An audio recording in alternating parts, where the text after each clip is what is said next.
So tell me, what happened? What led up to this positive test?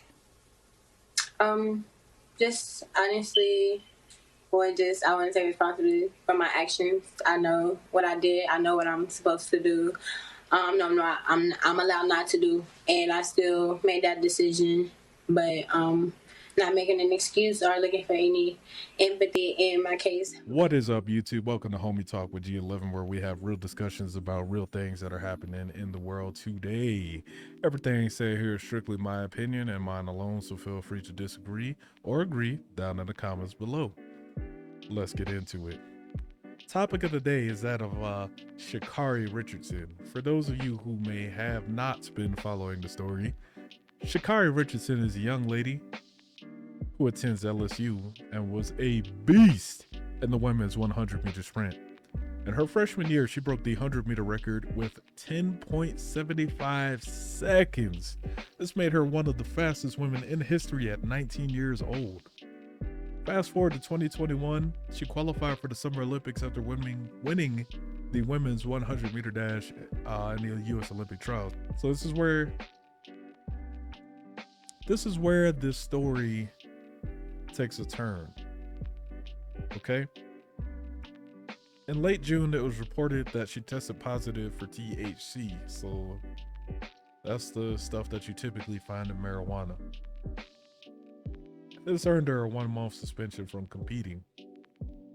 The Olympics started in July. We're in July now. We're in the Olympics.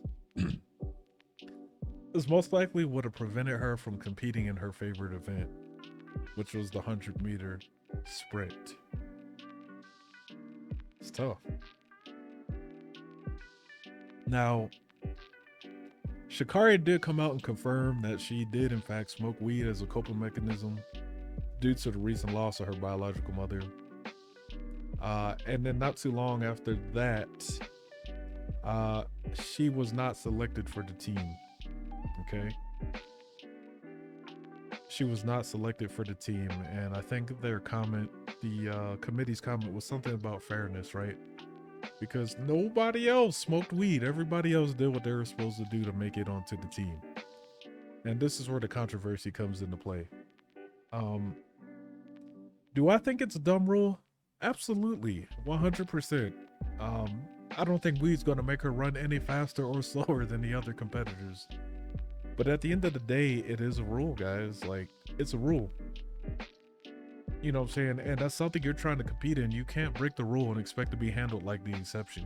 That's just not how that works, okay? That's not how it works. Think about this. Think about, like, you trying to go apply for a brand new job.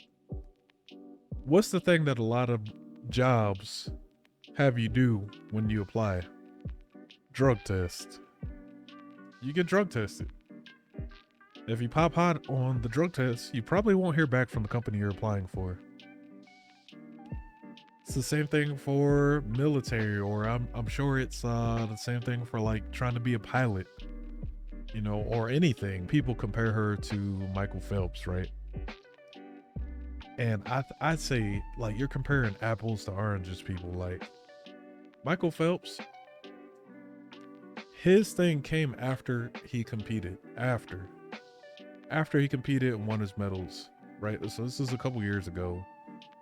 A picture was leaked of him smoking a bong with what looked like weed in it. And sure enough, he did come out and confirm, yes, it was weed in that bong. So what happened? He got a 3-month suspension from competing. 3 months. 3 months. Right off the bat, he's getting slapped a little bit harder. He lost his sponsorship from Kellogg's, and he lost financial backing from the swim team, I believe. He got smacked pretty hard, and his bag was affected by it. You know, so I don't think it's safe to compare the two.